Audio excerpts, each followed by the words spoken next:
Welcome to AutoCAD training on two-dimensional drafting and introduction to 3D modeling and visualization। ये पूरा course AutoCAD 2016 पर based है, जो इस सॉफ्टवेयर का 30th रिलीज है। जब आप AutoCAD सॉफ्टवेयर को लॉन्च करेंगे तो आपको ये पर्टिकुलर स्क्रीन मिलेगी। लेफ्ट साइड में आपके पास एक स्टार्ट टैब है, फिर आपको रिसेंटली ओपन्ड डॉक्यूमेंट्स की एक लिस्ट दिखेगी जिसे आप स्क्रॉल कर सकते हैं और यहाँ से आप कोई भी डिज़ायर्ड डॉक्यूमेंट ओपन कर सकते हैं और आपको एक नोटिफिकेशन एरिया दिखेगा जो आपको AutoCAD से रिलेटेड इंफॉर्मेशन देगा।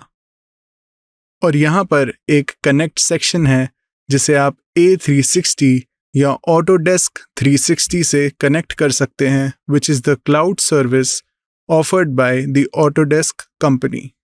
आप इस क्लाउड पर अपनी ड्राइंग्स सेव कर सकते हैं और उन्हें ओपन भी कर सकते हैं। डाउन बिलो एक लर्न पेज है और इस पर क्लिक करने पर आपको AutoCAD ट्रेनिंग से रिलेटेड काफ़ी सारी ट्यूटोरियल वीडियोस दिखेंगी और ये सारी वीडियोस वेरियस सेक्शंस में कैटेगराइज्ड हैं। लेकिन मैं नई ड्राइंग बनाना चाहता हूँ, तो इसके लिए मैं क्रिएट बटन पर क्लिक करूँगा and I have got the create page. यहाँ पर एक एरो है, इस पर क्लिक करने पर काफ़ी सारे टेम्पलेट्स दिखेंगे।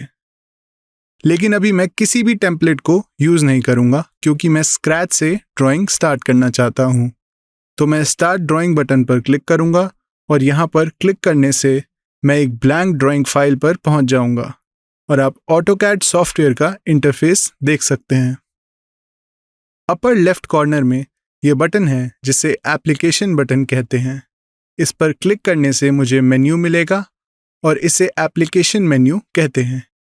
यहाँ पर जो आइटम्स डिस्प्लेड हैं, आप ऑलरेडी इनसे फेमिलियर होंगे। न्यू पर क्लिक कर हम न्यू ड्राइंग को ओपन कर सकते हैं। ओपन पर क्लिक कर एग्जिस्टिंग फाइल को ओपन कर सकते हैं। सेव पर क्लिक कर फाइल को सेव कर सकते हैं और सेव एज पर क्लिक करके एक ड्राइंग फाइल को डिफरेंट नेम से सेव कर सकते हैं। एक्सपोर्ट पर क्लिक कर आप एक ड्राइंग फाइल को दूसरे फॉर्मेट्स में एक्सपोर्ट कर सकते हैं, इंक्लूडिंग PDF, और पब्लिश पर क्लिक कर आप ड्राइंग को वेब कंपैटिबल फॉर्मेट में पब्लिश कर सकते हैं। फिर अपनी ड्राइंग को प्लॉट करने के लिए आप प्रिंट पर क्लिक कर सकते हैं और यहाँ पर आपके पास ड्राइंग यूटिलिटीज़ हैं जिनकी हेल्प से आप यूनिट्स चेंज कर सकते हैं और डैमेज फाइल रिकवर कर सकते हैं। End of course close press करके आप इस ड्राइंग को क्लोज कर सकते हैं और एग्जिट AutoCAD को यूज़ करके आप AutoCAD सॉफ्टवेयर से एग्जिट कर सकते हैं। AutoCAD बेसिकली एक कमांड बेस्ड सॉफ्टवेयर है, जिसका मतलब है AutoCAD में आप सब कुछ कमांड्स की हेल्प से कर सकते हैं। What exactly is a command? AutoCAD में कमांड एक वैलिड इंस्ट्रक्शन होती है जो यूज़र सॉफ्टवेयर को देता है और सॉफ्टवेयर कुछ मैसेजेस देकर यूज़र को रिस्पॉन्ड बैक करता है। इन मैसेजेस को प्रॉम्प्ट्स कहते हैं। AutoCAD में जितनी भी कमांड्स हैं वो सब यहाँ पर ग्रुप्ड होती हैं and this particular area is the heart of the AutoCAD software and it is called ribbon. ये पर्टिकुलर इंटरफेस AutoCAD 2009 से अवेलेबल है। ये रिबन वेरियस टैब्स में कैटेगराइज्ड है। For example, we have a home tab, insert tab, annotate tab, parametric tab etcetera. और हर एक tab काफ़ी सारे पैनल्स में सब डिवाइडेड है। फॉर एग्जाम्पल, होम टैब में आपको ड्रॉ पैनल दिखेगा और ड्रॉ पैनल में आपको कमांड्स के कॉरस्पॉन्डिंग आइकन्स दिखेंगे, जैसे कि line, polyline, circle arc etcetera, जो वो ऑब्जेक्ट्स हैं जिन्हें ड्रॉ कर सकते हैं। जब आप ड्रॉ पैनल के डाउन एरो पर क्लिक करते हैं तो आप देखेंगे कि यहाँ पर और भी कमांड्स अवेलेबल हैं। जब आप कर्सर को कॉरस्पॉन्डिंग कमांड्स पर लेकर जाएंगे तो आपको एक टूल टिप और एक कॉरस्पॉन्डिंग हेल्प भी दिखेगी। लाइकवाइज आप हर एक पैनल पर डाउन एरोज देख सकते हैं। हेंस रिबन AutoCAD की सारी कमांड्स को एक्सेस देता है। बाय डिफ़ॉल्ट AutoCAD पूरे रिबन को डिस्प्ले करता है, लेकिन आप चाहें तो आप रिबन का डिस्प्ले 3 डिफरेंट वेज में कंट्रोल कर सकते हैं। यहाँ पर क्लिक करने पर रिबन पैनल बटन्स में चेंज हो जाएगा, so I will make a click here. अब ड्रॉ पैनल एक बटन में चेंज हो जाएगा। सिमिलरली मॉडिफाइड पैनल भी एक बटन में ट्रांसफॉर्म हो जाएगा। जब आप कर्सर को कॉरस्पॉन्डिंग बटन्स पर लेकर जाएंगे तो आपको उन सारी कमांड्स का एक्सेस मिलेगा जो ड्रॉ पैनल के अंडर आती हैं। अब अगर आप यहाँ पर एक और बार क्लिक करेंगे तो पैनल बटन्स बस टैब्स में चेंज हो जाएंगे, और जब आप कर्सर को यहाँ लेकर जाएंगे तो आपको सेम नंबर ऑफ कमांड्स का एक्सेस मिल जाएगा। Now you have more screen space available. अब अगर आप एक और क्लिक करेंगे तो आपको सिर्फ टैब्स दिखेंगे, और जब आप कर्सर को एक पर्टिकुलर टैब पर लेकर जाएंगे और क्लिक करेंगे तो आपको दिखेगा कि स्क्रीन पर रिबन टेम्परेरीली अपीयर हो रहा है। और सपोज कीजिए अगर मैं लाइन कमांड पर क्लिक करता हूं और स्टार्ट पॉइंट पर क्लिक करता हूं तो रिबन डिसअपीयर हो जाएगा। If you want you can cycle through the same sequence to get all the states back, जिसका मतलब है अगर मैं यहाँ पर क्लिक करूंगा तो मुझे फुल रिबन मिलेगा, और एक और क्लिक करके हम सारी प्रीवियस स्टेट्स पर वापस जा सकते हैं। एप्लीकेशन मेन्यू में हमारे पास एक सर्च बॉक्स है जिसकी हेल्प से हम ऑटोकैड में कोई भी कमांड सर्च कर सकते हैं। उस कमांड को एक्सेस करने के लिए सॉफ्टवेयर आपको उसका मेथड देगा, और उस कमांड से रिलेटेड आपको सारी हेल्प मिल जाएगी, और उस कमांड पर क्लिक कर कर आप उसे इन्वोक भी कर सकते हैं। फॉर एग्जाम्पल, अगर मुझे ट्रिम कमांड की इंफॉर्मेशन चाहिए तो मैं यहाँ ट्रिम टाइप करूंगा तो सॉफ्टवेयर मुझे रिबन में उस कमांड की एग्जैक्ट पोजीशन देगा, और ये होम टैब मॉडिफाई पैनल में अवेलेबल है। और अगर मैं कर्सर को यहाँ रखूंगा तो मुझे उस कमांड से रिलेटेड हेल्प मिल जाएगी, और जब मैं यहाँ पर क्लिक करूंगा तो मैं उस कमांड को इन्वोक कर सकता हूँ। Let's continue with the interface. This area is called the quick access toolbar और QAT, और इस एरिया में सेम वही ऑप्शंस हैं जो आपने एप्लीकेशन मेन्यू के केस में देखे थे। हमारे पास न्यू फाइल को ओपन, एग्जिस्टिंग फाइल को ओपन और फाइल को सेव करने के ऑप्शंस हैं। आप फाइल को डिफरेंट नेम से भी सेव कर सकते हैं। आप उसे प्लॉट कर सकते हैं, अंडू कर सकते हैं और रीडू भी कर सकते हैं। और यहाँ पर आपको एक डाउन एरो दिखेगा। जब आप इस डाउन एरो पर क्लिक करेंगे तो आपको एक ड्रॉप डाउन मेन्यू मिलेगा, और इस मेन्यू में कुछ ऑप्शंस चेक्ड हैं, और ये ऑप्शंस यहाँ पर डिस्प्लेड हैं। और अगर आप किसी पर्टिकुलर ऑप्शन को क्विक एक्सेस टूल बार में डिस्प्ले करना चाहते हैं तो आपको सिर्फ यहाँ पर क्लिक करना है। फॉर एग्जाम्पल, अगर मुझे यहाँ पर वर्कस्पेस ऑप्शन डिस्प्ले करना है तो मैं बस वर्कस्पेस पर क्लिक करूँगा तो आपको वो यहाँ पर अपीयर होता दिख जाएगा। इस वर्कस्पेस स्विचर की हेल्प से आप अपने वर्कस्पेसेस चेंज कर सकते हैं depending upon your requirement. Suppose जब आप 2 डायमेंशनल ड्राफ्टिंग परफॉर्म करते हैं then you can stick to drafting and annotation interface, और अगर आप बेसिक 3D मॉडलिंग परफॉर्म करना चाहते हैं तो आप 3D बेसिक्स पर क्लिक कर सकते हैं, और आपको 3D बेसिक्स के कॉरस्पॉन्डिंग कमांड्स दिखेंगे। और अगर आपको एडवांस्ड 3D मॉडलिंग परफॉर्म करनी है तो आप 3D मॉडलिंग इंटरफेस पर क्लिक कर सकते हैं, और आपको 3D मॉडलिंग से रिलेटेड दूसरे ऑप्शंस और कमांड्स दिखेंगे। आप चाहें तो आप एक पर्टिकुलर वर्कस्पेस सेव भी कर सकते हैं। अब मैं ड्राफ्टिंग एंड एनोटेशन इंटरफेस पर स्विच करूंगा और आपको ये पर्टिकुलर पैनल दिखेगा।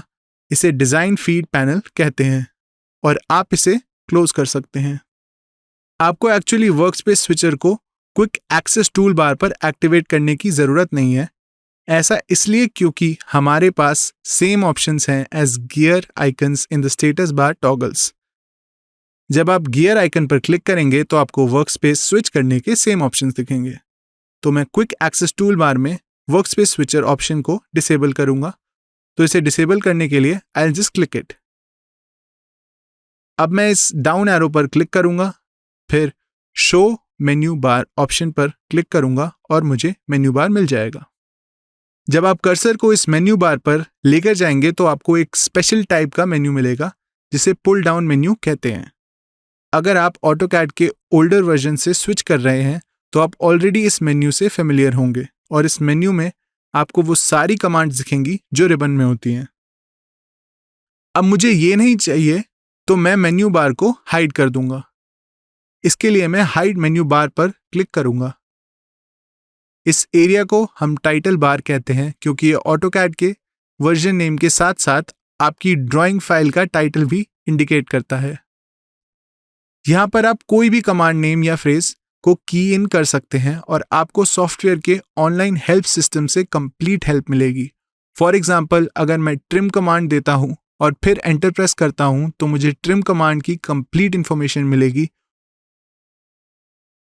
और यहाँ पर मैं ऑलरेडी A360 क्लाउड स्टोरेज में लॉगिन कर चुका हूँ। आप चाहें तो आप अपने अकाउंट को a360autodesk.com में रजिस्टर कर सकते हैं। आपको साइट से फ्री अकाउंट मिल जाएगा। आप ऑटोडेस्क 360 ऐप को अपने एंड्रॉयड और एप्पल डिवाइसेस में भी इंस्टॉल कर सकते हैं। जब आप इस बटन पर क्लिक करेंगे तो आप उन ऐप्स को इंस्टॉल कर सकते हैं जो ऑटोकैड सॉफ्टवेयर में वर्क करेंगी। और जब आप इस बटन पर क्लिक करेंगे तो आप इंफॉर्मेशन को एक्सचेंज करने के लिए ऑटोडेस्क कम्युनिटी से कनेक्टेड रह सकते हैं। और जब आप यहाँ पर क्लिक करेंगे तो आपको एक सिस्टमैटिक मैनर में ऑटोकैड में कंप्लीट हेल्प सिस्टम का एक्सेस मिलेगा। ये 3 कंट्रोल्स किसी भी विंडोज एप्लीकेशन के नेटिव कंट्रोल्स हैं, जिनसे हम ऑटोकैड सॉफ्टवेयर को मिनिमाइज, मैक्सिमाइज और क्लोज कर सकते हैं। और सेम कंट्रोल्स को आप यहाँ पर भी देख सकते हैं, लेकिन ये कंट्रोल्स करंट ड्राइंग फाइल के लिए हैं। ये ब्लैक एरिया जो आप यहाँ देख रहे हैं, इसे ड्राइंग विंडो कहते हैं और यहाँ पर आप एक्चुअली ड्राइंग्स और 3D मॉडल्स बना सकते हैं। और यहाँ पर इस आइकन को व्यू क्यूब कहते हैं, जिससे हम एक 3 डायमेंशनल ऑब्जेक्ट को वेरियस एंगल्स में देख सकते हैं। और इस वर्टिकल आइकन को नेविगेशन बार कहते हैं, जिससे हम बेसिक नेविगेशन परफॉर्म कर सकते हैं, जैसे pan, zoom, orbiting etcetera. For example, मैं सेंटर रेडियस मेथड यूज करके एक सर्कल ड्रॉ करूंगा, तो मैं सेंटर को डिफाइन करने के लिए क्लिक करूंगा और रेडियस को स्पेसिफाई करने के लिए इसे ड्रैग करूंगा। और जब मैं पैन आइकन पर क्लिक करूंगा और इसे पैन करूंगा तो मैं सर्कल के साथ पूरी स्क्रीन को मूव कर सकता हूं। और जब मैं जूम एक्सटेंड्स आइकन पर क्लिक करूंगा तो मुझे मैक्सिमम पॉसिबल अवेलेबल मैग्निफिकेशन मिलेगा। इस सेम एक्टिविटी को हम 3 बटन माउस के स्क्रॉल व्हील को यूज करके भी परफॉर्म कर सकते हैं। और अगर आप स्क्रॉल बटन या माउस को होल्ड करेंगे तो आप पैनिंग परफॉर्म कर सकते हैं। और जब आप स्क्रॉल बटन को डबल टैप करेंगे तो आपको सेम जूम एक्सटेंड्स एक्शन मिलेगा। माउस का लेफ्ट बटन बेसिकली सिलेक्शंस के लिए और यूजर इनपुट्स देने के लिए यूज किया जाता है। और जब आप माउस पे राइट बटन प्रेस करेंगे तो आपको कॉन्टेक्स्ट सेंसिटिव मेन्यू मिलेगा।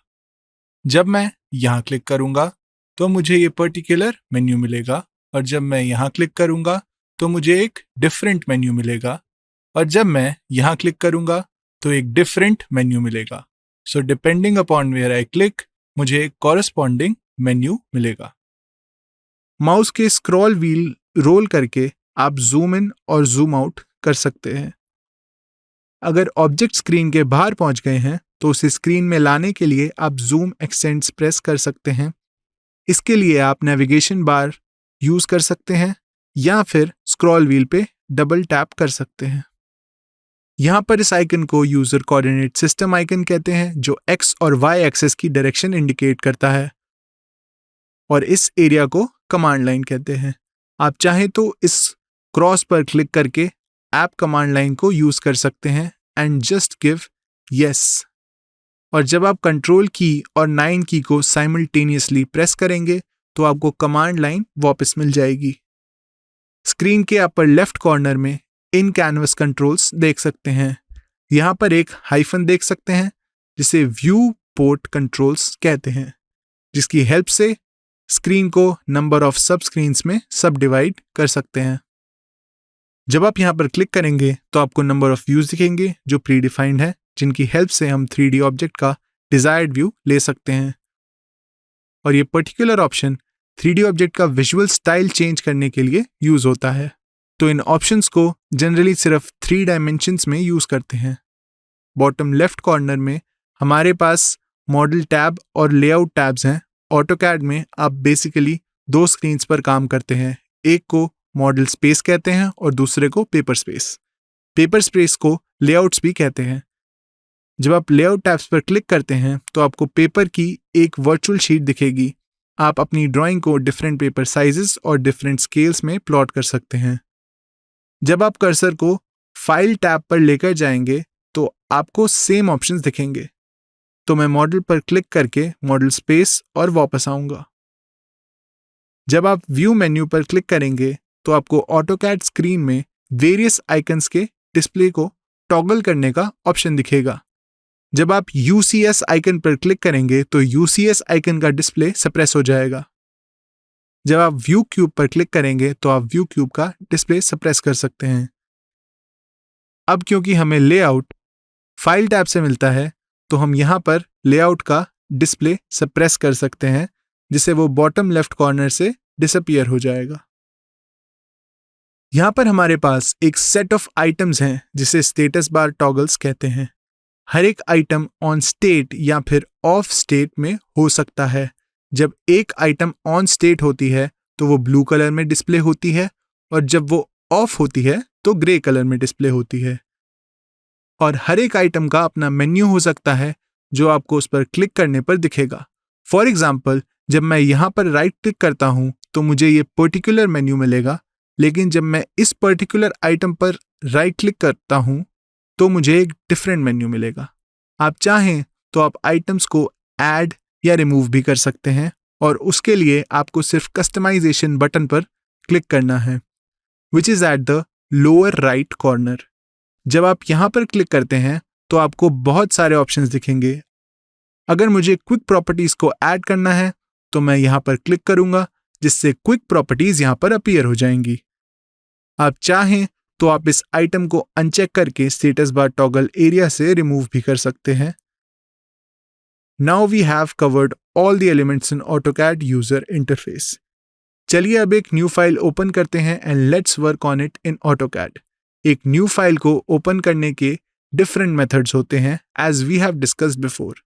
आप एप्लीकेशन बटन पर क्लिक करके न्यू ऑप्शन को, फिर ड्राइंग ऑप्शन को सिलेक्ट कर सकते हैं, या फिर आप क्विक एक्सेस टूल बार में न्यू आइटम पर क्लिक कर सकते हैं और यहाँ पर आपको बहुत सारे टेम्पलेट्स दिखेंगे। ACAD ISO.DWT is a default template। एक न्यू फाइल ओपन करने के लिए ओपन टैब पर क्लिक कीजिए, या फिर इसके लिए आप फाइल टैब में प्लस साइन पर भी क्लिक कर सकते हैं। ये सबसे आसान मेथड है। अगर आप फाइल नेम नहीं देंगे तो ऑटोकैड फाइल नेम दे देगा, as drawing1, drawing2, drawing3 etc। अगर आप फर्स्ट टाइम Ctrl+S प्रेस करेंगे तो ये आपसे फाइल नेम और पाथ मांगेगा। I'll give a file name as my first, since this being my first drawing, and I'll just give save। तो आपकी ड्राइंग रीनेम हो गई है as my first. Next video में मैं आपको दिखाऊंगा कि ड्राइंग बनाने से पहले यूनिट्स और लिमिट्स को कैसे सेट करते हैं।